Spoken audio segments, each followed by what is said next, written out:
Olá, meus amigos, meus irmãos, a paz do Senhor Jesus Cristo. Deus tem uma palavra no seu coração. O texto bíblico de hoje está no Evangelho segundo escreveu São João, capítulo de número 1, versículo 29, que diz: No dia seguinte, viu João a Jesus que vinha para ele e disse: Eis o Cordeiro de Deus que tira o pecado do mundo. Estou convencido de que a maior missão do pregador é falar de Jesus. E quando nós olhamos para esse texto bíblico, nós vemos aqui um dos maiores pregadores que passou por esta terra, pregador este chamado João Batista. João Batista nasceu para falar de Jesus. Ele nasceu para testificar, testemunhar de Jesus Cristo. João Batista não foi um pregador que curou muitos enfermos, não foi um pregador que levantou paralíticos nem ressuscitou mortos, mas este pregador, ele falou, ele profetizou acerca de Cristo ser o Cordeiro. Ele afirma categoricamente dizendo: Eis o Cordeiro de Deus que tira o pecado do mundo. Quando olhamos para a palavra e a expressão Cordeiro, nós entendemos que Cristo, ele é sim o Cordeiro de Deus. Cordeiro este que foi anunciado, profetizado, antes da fundação dos séculos. A Bíblia nos mostra que o Cordeiro foi anunciado em Gênesis 3:15, aonde do ventre da mulher nasceria aquele que haveria de esmagar a cabeça da serpente. Já no Antigo Testamento, em Gênesis 49, Deuteronômio 18:15, Salmo 22, Isaías 53, Isaías 7:14, Isaías 9:6, todos esses versículos vão complementar e vão falar acerca de Jesus Cristo. O Antigo Testamento está repleto, dentro dos profetas, da lei, dos salmos, falando acerca de Jesus, o Cordeiro. O próprio Cristo diz: examinai as Escrituras, porque são elas que testificam de mim. Porque o Cordeiro já havia sido anunciado. Não apenas anunciado, mas o Cordeiro estava de forma figurada. Como a Bíblia diz lá em Romanos 15:4, que todas as coisas que foram escritas para o nosso ensino. Sendo assim, nós entendemos que o Cordeiro em forma de figuras estava dentro do Antigo Testamento. Ele era, por que não dizer, aquele Cordeiro que foi preparado no lugar de Isaac lá no Monte Moriá, no capítulo 22.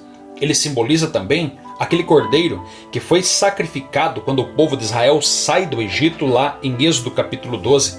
O Cordeiro que o seu sangue foi passado nos umbrais das portas. Ele simboliza também o Cordeiro que foi morto dentro do tabernáculo. O Cordeiro que era presente dentro do Antigo Testamento, sacrificado para purificar os pecados do povo. Você vai ver que Jesus Cristo, irmãos, quando ele veio a esta terra, ele vem como um homem modelo, um homem exemplo.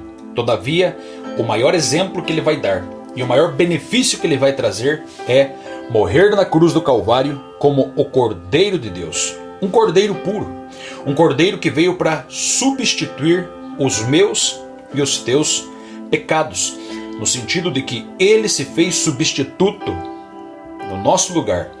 Ou seja, era para nós morrer. Era para nós ser sacrificado. Mas ele foi para a cruz do Calvário, imolado. Como diz Isaías 53. Ele foi ferido. Ele foi açoitado, ele foi caluniado, ele foi cuspido, ele foi maltratado, ele foi zombado. Ele virou verme diante dos povos que estavam à volta dele, diante daqueles que eram seus opressores, se cumprindo o Salmo 22, aonde ele está naquela alta cruz, e as pessoas zombam e dizem para ele para que descesse da cruz. Mas Jesus jamais poderia descer da cruz. Se ele descesse da cruz, nós desceríamos ao inferno. Todavia, Jesus permanece naquela cruz. E ele diz: está consumado. Quando Jesus disse: está consumado, agora não precisa mais cordeiros, animais, morrerem e serem sacrificados. Porque um único sacrifício perfeito, um único sacrifício eterno por todos os seres humanos da terra foi feito na cruz do Calvário. Mas o Cordeiro morre, ele vai para o túmulo. Só que diz a Bíblia que o Cordeiro ressuscita. Marcos capítulo 16, a Bíblia diz que as mulheres vão e perguntam por Jesus na tumba vazia.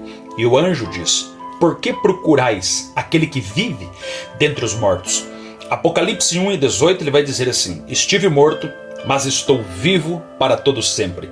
Jesus não é aquele que está morto, mas esteve vivo. Jesus é aquele que está vivo e um dia esteve morto. 1 Coríntios capítulo 15, versículo 13 ao 19 diz que se Cristo não ressuscitou, é vã a pregação, é vã a nossa fé, os mortos estão perdidos, mas glória a Deus que Cristo ressuscitou.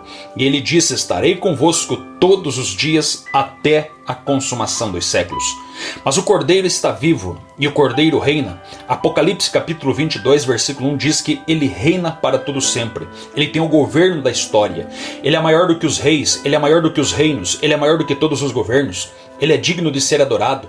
Apocalipse 5 e 12, honra, glória, louvor, força, sabedoria, adoração ao Cordeiro, que tem poder, que tem riqueza, que tem glória. Porque os anjos, arcanjos, querubins e serafins o adoram. Os 24 anciães o adoram.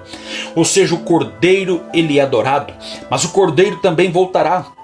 Apocalipse 22, do 12 ao 14 diz: eis que em breve venho, e o meu galardão está comigo para dar a cada um segundo as suas obras. Porque o Cordeiro voltará.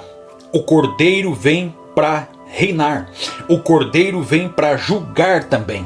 Quando a Bíblia diz que o Cordeiro vem para julgar, nós entendemos que lá no juízo final, ele vai julgar todos aqueles que são incrédulos, que são covardes, que são tímidos, que não querem assumir uma posição diante de Jesus. O Cordeiro vai julgar os mentirosos, os profanos, aqueles que cometem prostituição, libertinagem, mentiras, bebedices, enfim, o Cordeiro vai separar bodes de ovelhas. O Cordeiro vai mudar e vai trazer ali naquele momento a verdadeira história daqueles que serviram e daqueles que não serviram a Deus. Amém? Esse Cordeiro é digno de honra, de glória e de louvor. Se você entendeu o plano do Cordeiro, você deve aceitar ele como único sacrifício pelos teus pecados.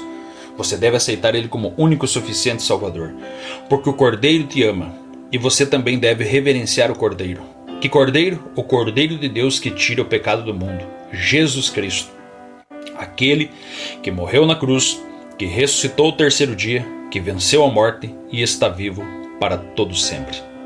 Amém? Que Deus o abençoe poderosamente. Fica com essa palavra no teu coração.